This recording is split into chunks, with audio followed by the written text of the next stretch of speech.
guys in there.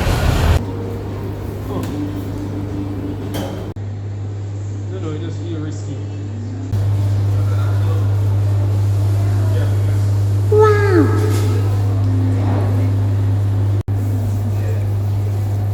Ice cream.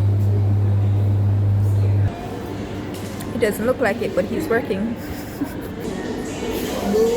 Bye bye. It's swarming. Took an in drive, come back to my cousin's place. He's currently in a meeting.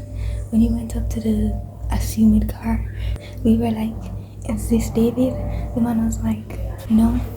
So we're like, Then we look at him again and he's like, yes, he did get in the car. Attitude much? When he got in the car, the music was so loud, so very loud.